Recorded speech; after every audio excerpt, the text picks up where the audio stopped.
या देवी सर्वभूतेषु शक्तिरूपेण संस्थिता नमस्तस्यै नमस्तस्यै नमस्तस्यै नमो नमः।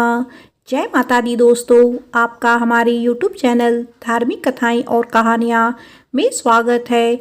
आज नवरात्रि के छठे दिन हम सुनेंगे माँ कात्यायनी की कथा। तो एक बार प्रेम से बोलो, माँ कात्यायनी की जय। नवरात्रि के छठे दिन माँ कात्यायनी की पूजा की जाती है। आज ब्रजमंडल की अधिष्ठात्री देवी माता कात्यायनी की पूजा अर्चना एवं कथा का श्रवण किया जाता है। कात्यायन ऋषि की पुत्री होने के कारण इन्हें माता कात्यायनी के नाम से अभिहित किया गया है। देवी भागवत पुराण के अनुसार नवरात्रि के छठे दिन जो साधक माता कात्यायनी की पूजा करते समय अपना सर्वस्व समर्पित करते हैं, उन्हें माता दिव्य दर्शन देती है और माता की कृपा से उन्हें अर्थ, धर्म, काम, मोक्ष इन चारों फलों की प्राप्ति होती है। जब तक वे जीवित रहते हैं, मृत्यु लोक में भी उन्हें स्वर्ग लोक के अलौकिक सुख की प्राप्ति होती है।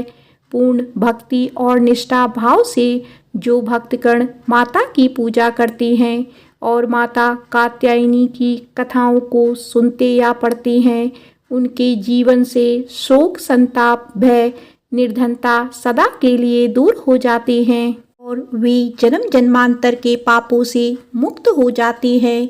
इनकी कृपा से सारी कार्य पूर्ण हो जाते हैं। माँ कात्यायनी अमोघ फलदायिनी है। भगवान श्री कृष्ण को पति के रूप में पाने के लिए ब्रज की गोपियों ने भी माता कात्यायनी की पूजा की थी। इनकी पूजा काल यमुना के तट पर की गई थी, इसीलिए वह ब्रजमंडल की अधिष्ठात्री देवी के रूप में प्रतिष्ठित हैं। नवरात्रि के छठे दिन साधक अपने षष्ठम चक्र, जिसे अजना चक्र कहते हैं, उस पर ध्यान केंद्रित करते हैं। माता का स्वरूप अत्यंत ही भव्य और दिव्य है, जो स्वर्ण के समान चमकीली और ज्योतिर्मय है। इनकी चार भुजाएं हैं। बाईं तरफ का ऊपर वाला हाथ वर मुद्रा में है। माँ के बाईं तरफ के ऊपर वाले हाथ में तलवार है और नीचे वाले हाथ में कमल का पुष्प सुशोभित है। इनका वाहन सिंह है। इनकी भक्ति से वैवाहिक जीवन सुखमय हो जाता है और स्त्रियों को सदा सुहागन रहने का वरदान प्राप्त होता है। आइए अब सुनते हैं माँ कात्यायनी की कथा। इस कथा को सुनने से सभी प्रकार की मनोकामनाएं पूर्ण होती हैं। कथा को आधा अधूरा छोड़ने का पाप ना करें, इससे माता रानी का अनादर होता है।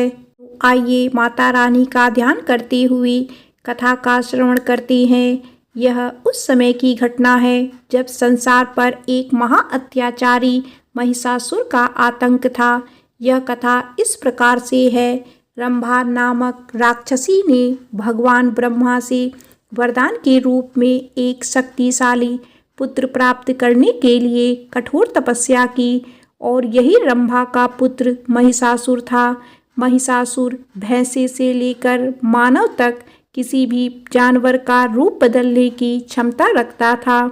इसी प्रकार एक बार महिषासुर ने भी भगवान ब्रह्मा को प्रसन्न करने के लिए कठोर तपस्या शुरू कर दी। जब अंततः भगवान ब्रह्मा प्रकट हुए तो महिषासुर ने अमरता का वरदान मांगा।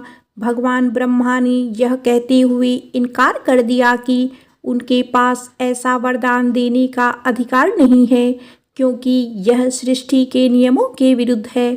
अब तुम दूसरा कोई वरदान मांग सकते हो।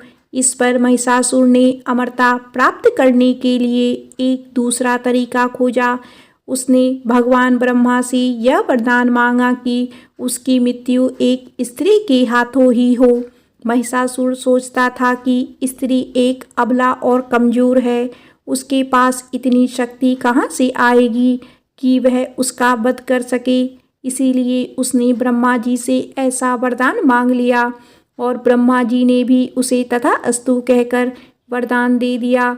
अब ब्रह्मा जी से वरदान प्राप्त करने के बाद महिषासुर अंकुश हो गया। उसका अत्याचार और भी बढ़ गया। उसने समस्त देवताओं पर आक्रमण कर दिया और भगवान इंद्र से उनका सिंहासन छीन लिया। इंद्रलोक पर उसने अपना अधिकार जमा लिया।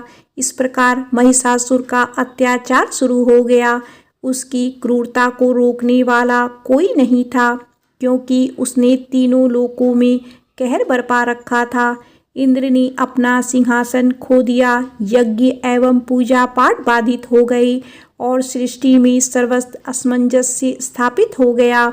इसी बीच देवताओं के परम भक्त ऋषि कात्यायन देवी को अपने पुत्री के रूप में प्राप्त करने के लिए घोर तपस्या कर रहे थे एवं माता ने भी उन्हें वचन दिया था कि वे उनके पुत्री के रूप में अवतार लेंगे। अब ऋषि कात्यायन की कठोर तपस्या से प्रसन्न होकर माता पार्वती ऋषि कात्यायन के घर पुत्री के रूप में अवतार ले लेती हैं। अब ऋषि कात्यायन की पुत्री होने के कारण उनका नाम कात्यायनी पड़ा। उन्हें कात्यायनी नाम से अभिहित किया गया। इधर महिषासुर के अत्याचार से सभी देवी देवता त्राही त्राही कर रहे थे। इस प्रकार वे ब्रह्मा विष्णु महेश तीनों देवताओं के पास गए और तभी तीनों देवता मिलकर कात्यायन ऋषि के आश्रम पर पहुँचे। उन्होंने माता कात्यायनी से विनती की कि वे महिषासुर का वध करें और देवताओं का कल्याण करें। देवताओं की यह दुर्दशा देखकर माता कात्यायनी अपने सर्वशक्तिमान सिंह पर आरूढ़ हो गई। इस प्रकार सभी देवता ने अपने अस्त्र शस्त्र सभी शक्तियां उन्हें प्रदान की। सभी शक्तियों से परिपूर्ण होकर सिंह पर आरूढ़ होकर देवी कात्यायनी विंध्याचल पर्वत की तरफ चल पड़ी। वहां जाने के बाद वे एक आसन जमाकर वहीं पर ध्यान मग्न हो गई। उधर जब महिषासुर के सेवकों की नज़र उन पर पड़ी और उन सेवकों ने अपने राजा महिषासुर से देवी के बारे में बताया। सेवकों द्वारा माता रानी के रूप की प्रशंसा सुनकर महिषासुर ने अपने सेवकों को पुनः माता रानी के पास भेजा, उनसे विवाह प्रस्ताव स्वीकार करने के लिए। इस प्रकार सभी सेवक माता रानी कात्यायनी के पास गई और उन्होंने महिषासुर का प्रस्ताव माता रानी के समक्ष रखा। तब माता कात्यायनी ने कहा कि मैं उसे ही वर दूंगी जो मुझे युद्ध में पराजित करे। इतना सुनने के बाद महिषासुर को बड़ा ही आश्चर्य हुआ। महिषासुर ने खुद को इतना बड़ा समझ लिया था कि वह एक महिला से युद्ध नहीं कर सकता था। उसने अपनी सेना उनसे युद्ध करने के लिए भेजा। कुछ ही समय में माता रानी ने सभी दैत्य सेनाओं का नाश कर दिया और चचोर चमर और कई अन्य घातक राक्षसों को उनके द्वारा जमीन पर गिरा दिया। महिला द्वारा अपनी पूरी सेना को पराजित किए जाने का अपमान सहन करने में असमर्थ महिषासुर स्वयं युद्ध के मैदान में उनका सामना करने के लिए उनके सामने आया। क्रोध में अंधा वह मूर्ख विभिन्न रूप धारण करने लगा। कभी वह एक भयानक भैंसे के रूप में बदल गया, कभी एक हाथी, एक शेर और कई अन्य भयानक प्राणियों में। उसने देवी के सिर पर आक्रमण करने के लिए छलांग लगाई। अपने क्रोध में महिषासुर ने युद्ध के दौरान पृथ्वी पर भयानक कंपन और अन्य आपदाएं पैदा कर दी। वह कोई साधारण राक्षस नहीं था। इस प्रकार उसने और देवी के बीच 10 दिनों तक युद्ध चलता रहा। अंत में उसने हवा में एक लंबी छलांग मारी और माता ने अपने पैर से उसे जमीन पर गिरा दिया। जैसे ही वह भैंसे से इंसान के रूप में बदल रहा था, माता कात्यायनी ने अपना त्रिशूल उसकी छाती में घुसा दिया। फिर उन्होंने उस दुष्ट राक्षस का सिर धड़ से अलग कर दिया। महिषासुर का वध करने के बाद सभी देवी देवता बहुत हर्षित हो गए और प्रसन्नतापूर्वक उनका जय जयकार करने लगे। ऋषियों ने अपने सिर झुकाकर उन्हें नमस्कार करते हुए उनकी स्तुति की। तीनों लोकों को व्याकुल करने वाले महिषासुर का माता रानी ने अंत कर दिया। देवताओं को वरदान दिया कि जब जब देवता उनका स्मरण करेंगे तब तब माता रानी उन्हें संकटों से मुक्ति दिलाएगी। अन्य पौराणिक मान्यताओं के अनुसार इसीलिए इनको महिषासुर मर्दिनी कहते हैं, जिन्होंने यह व्रत सबसे पहले किया था। अब उनकी कथा सुनिए। कथा को सुनने के बाद माता कात्यायनी की कथा संपूर्ण होती है। एक बार एक बूढ़ी माँ ने नवरात्रि का व्रत किया। बड़ी ही भाव भक्ति से पूजा अर्चना की। उन्हें वृद्धावस्था में क्या बाधा थी, वह अपने पुत्र पुत्रियों की सुख सुविधा के लिए व्रत किया करती थी। वे दिन भर कठोर मन से करके अपनी प्यास को रोके रही और दिन में ब्राह्मणों को मिट्टी के पात्र में भरकर पानी और ऋतु फल दान दिए। दोना भर भर के चीनी और दही का वितरण किया। उन्हें गर्मी के कारण बहुत बेचैनी हो रही थी। इसी कारण वे बहुत देर तक पानी में पड़ी रही, मुंह धोती रही। तब कहीं थोड़ा बहुत धैर्य बंध गया। धूप तो तेज पड़ रही थी, इस कारण बार बार मुंह सूख रहा था। बहुत बेचैनी हो रही थी। एक तो बुढ़ापा और दूसरा यह भयंकर गर्मी। वृद्धावस्था की स्थिति तो कुछ दूसरे ही प्रकार की होती है। जैसे तैसे रो धो करके दिन कट गया। पहाड़ सी रात सामने थी। उनका कटना बड़ा ही कठिन दिखाई दे रहा था। खटिया पर पड़े पड़े शांति नहीं मिल रही थी। वे बार बार करवट बदल रही थी। अनेक बार वे बाहर जाती और भीतर आती। उन्हें घर के अंदर शांति नहीं थी। वे खटिया पर पड़ी पड़ी माता का स्मरण करती रही। वे कहती रही, हे माता जी, आप मेरी लाज रखिए, आप ही मुझे शांति दीजिए, जिससे मैं यह व्रत कर सकूं और यह पहाड़ सी रात शांति पूर्वक व्यतीत हो सके। प्यास के कारण बूढ़ी माँ की बेचैनी तो बढ़ ही रही थी। उन्होंने धैर्य रखने का बहुत प्रयास किया, किंतु सहनशीलता की सीमा टूट गई और वे घबराकर एकदम चिल्ला उठी। बोली, बचाओ बचाओ। अम्मा का चिल्लाना सुनकर परिवार भर के नर नारी, बच्चे और पड़ोसी एकत्रित होकर बूढ़ी अम्मा के खटिया के समीप पहुंच गए। सबने पूछा, अम्मा, आपको क्या हुआ? आप क्यों चिल्ला रही हैं? आप इस अवस्था में यह कठिन व्रत क्यों कर रही हैं? लोगों ने कहा, अम्मा जी, शक्ति से ही भक्ति होती है।